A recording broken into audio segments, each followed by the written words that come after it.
So yeah, um, I did make this video on my older channels, which obviously I didn't. I just thought that I'd remake it for this channel because it won't be getting rid of this kind of stuff because it's just things that it's just good to just could talk. It's good. I think it's good to talk about this stuff because with anxiety, constantly trying to kind of I'm constantly trying to understand why I am the way I am nowadays, and what made me suddenly just become like this, and how I was different when I was younger, and maybe that this has something to do with this issue, my anxiety issue, depression. So yeah, so I'm going to talk about in this video. It's about growing up sheltered. I grew up very sheltered.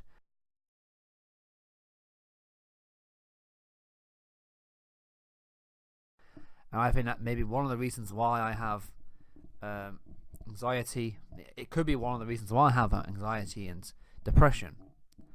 Because when I was younger, right, I grew up, a very family person. I did everything with family. Obviously, I did play out with other kids, like when I was younger, but I only did this up to about probably. I used to play out with other kids up to about the age of 11. I think 12 was the last time. But then after that, I just never really. I kind of moved from where I was living, and moved into a flat and didn't have a garden.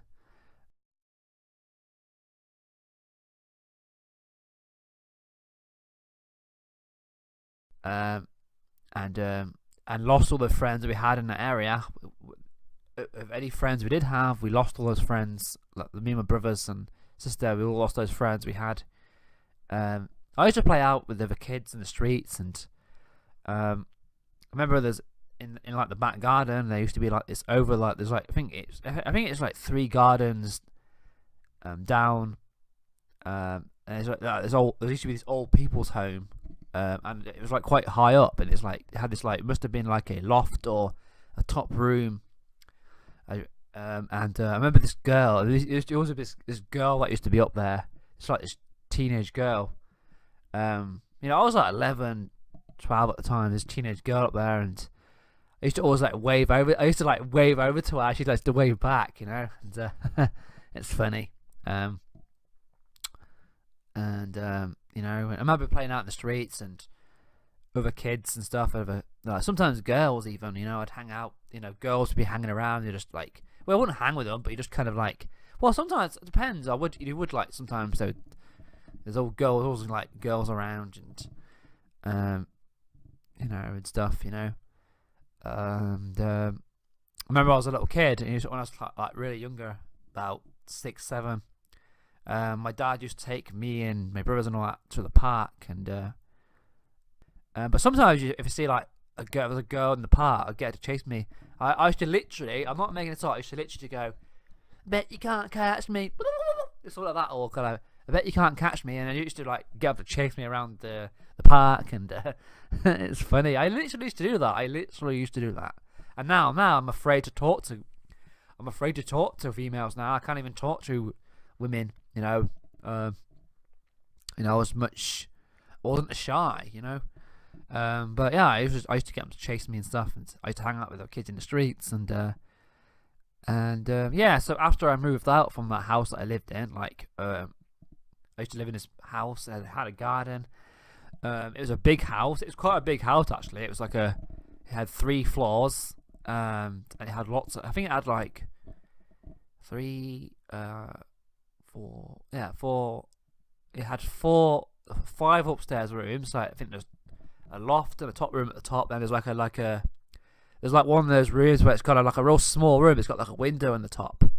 It's got like a window on the ceiling. Then like on the roof, it's kind of like it opens up one of those kind of rooms, like a little small attic. I think it's an attic, yeah. an attic, and it had like this big river room which led to onto a loft, and that was like, but that room was huge. It was like a massive bedroom, and you could use it as a bedroom. That house was a luxury. It was in bad condition because my dad brought it when. My dad brought it in the 80s. I think late. He brought it in like 1989 or something like that. And then he kind of like he lost his job because he couldn't do the job he was doing anymore, and so he couldn't do that kind of job. So then he was pretty much unemployed and like looking after all his kids. He was like he spent like, pretty much my dad was who brought me, my sister, and brothers up mainly, and he just was a stay-at-home dad. He was, and he was looking after us. We did everything together. He was like I was just a very family guy, I was. I just hang out with my brothers and stuff. And then so after I moved, I still I still did everything with family, but I didn't have those friends outside school. I didn't have any friends outside school. I didn't socialise outside of school with anyone my age. Like the only time I socialised with people my age was at school, but that was it. I never had like friends who used to come back, and I couldn't anyway because where I was living, this flat, I used to live in a flat afterward. I moved into a flat after that huge house I lived in. So after that, I moved to a house. And I forgot to mention why we moved out. Like I said, my dad brought that big house in. He brought it in, I think, 1989, around then. And then he lost his job, so he brought it because he had a job and he thought he was going to be in that job forever. And he lost that job because of he didn't lose it. He left the job because he couldn't do it with because of his health. Because it was affecting his eyesight and stuff. And it was giving him headaches, so he quit. And he brought it, and the house we lived in, he brought that house. He actually brought the house, so he brought it, and so then he realising that he couldn't afford to pay it off. He was starting to have problems because after that he was just pretty much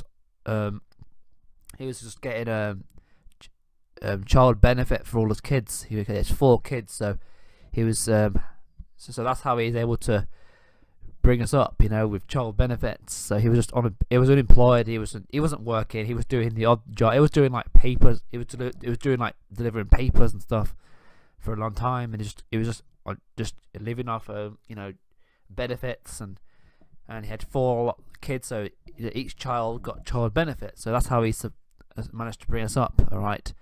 But then in 2000, he decided. I think the people next door to us, we had this family next door to us, and they knew some kind of builder person, and they offered to buy it off us. So my dad sold it. I think they sold it to this person. They brought. We didn't sell it. They brought it off us. They brought it, and I think they were just going to renovate it up. They brought it off us, and I think they just brought it to renovate it, and then but then they were going to sell it. So obviously they brought it off us, and then obviously the existing debt. I think they brought it off us, and then they brought it off us. But I think my dad was still paying off that house. I don't know if he still is actually, but definitely he sold it to somebody, like this builder people, and they just brought it and they did it up. And so after that we moved out of there and into a flat, and So just continue on with what I was saying, because this is just an added bit added in because I forgot to mention this bit. So flat, and it was really awkward. Honestly, I think you could have brought. It was really awkward to bring friends back anyway because it wasn't very big in there. I did have my own room, but it wasn't like but I don't know. I could have. I suppose I could have. But after that, I just started doing everything with family, and then at 18 years old.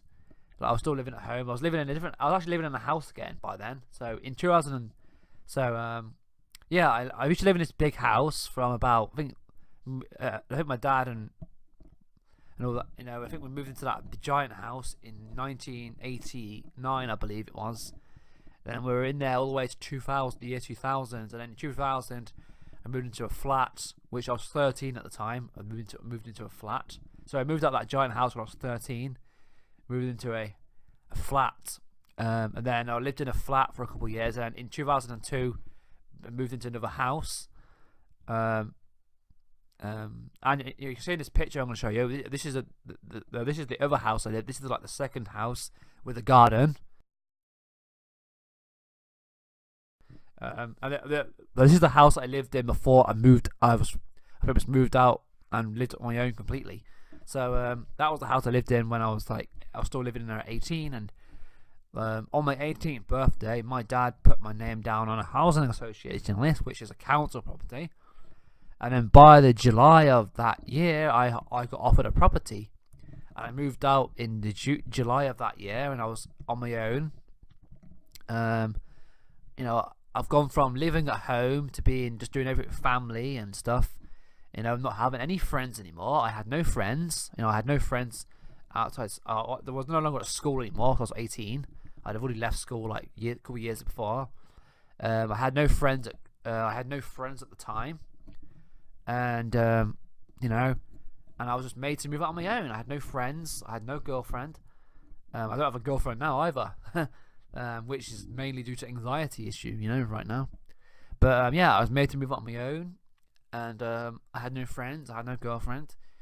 And for the first time in my life, I felt like I'm on my own. This is me. I'm on my own. I'm on my own. I'm independent. And it was like a big change. And so maybe that's what's, contributed to this, anxiety, issue. Being anxious and, stress. Stress seems to make me anxious. I get stressed with stress seems to make me anxious, and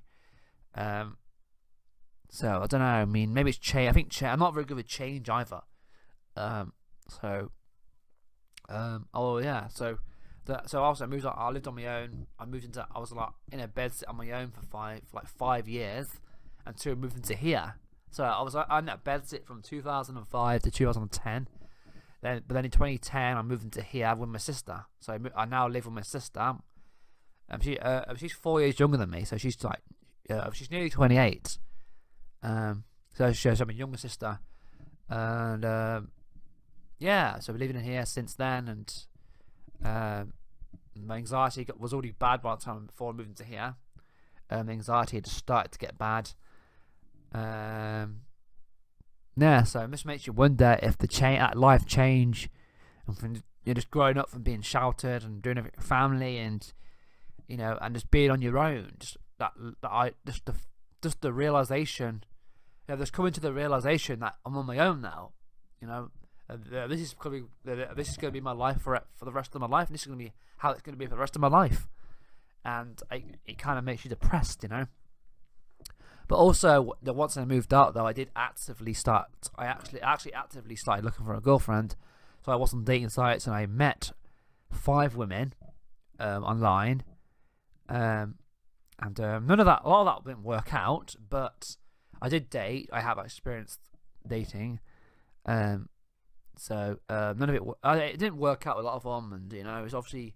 I was only young at the time. I don't expect anything serious. I was 18, so I don't think I was ready for something serious at 18. I think now I'm older, getting older. I think now if I was to date someone, I would be ready for something more serious. I want something more serious with somebody. I just think that could have been what's contributed to this issue. Now I have this, depression, feeling sad, because I don't know. I think how I feel about myself and and my insecurities are what kind of fuel that anxiety and make my anxiety worse, and which give me social anxiety. Yeah, I'm guessing that I do think maybe it was the depression and being lonely that started to give me social anxiety, because I started to feel sad and unhappy, and I felt like it was showing, and I started to feel like it makes me feel weak, and I feel weak because I feel like I'm showing emotion, and now that's my biggest anxiety I have this fear of showing. I just fear of looking weak and being weak, and getting up and just being showing emotion, because I feel like it's weak if you show weakness. If you cry, it's a weakness, which it isn't. It's just the way. But that's how society sees it, So then it makes you having anxiety. It makes you feel like that you're not normal. You're not meant to be this way, Dale. You're meant to hide all your problems. You're meant to just be a zombie or whatever it is. But yeah, so I wanted to make this video. So Yeah, so I just thought I'd share this because I did do it on the channel, but I deleted that video. But I thought I'd redo this again. So yeah, I do think perhaps being sheltered has contributed to how I am today, and it's contributed to my depression, and that depression is what's led to me developing social anxiety, and anxiety of being judged because that's what it mainly is. Like when I go in public, you ask me what it is I'm afraid of. I'm afraid of looking nervous and anxious, and that's what makes me avoid, because I don't like that, because I hate feeling. I know, I just feel how I can't help how I feel at this point in life, But yeah, so I just wanted to do this video because it's therapeutic, and yeah, if you haven't listened to this, cheers. I appreciate if you've watched this video, and please do leave comments and stuff below. So I do appreciate it. So yeah, that's what I was making this video.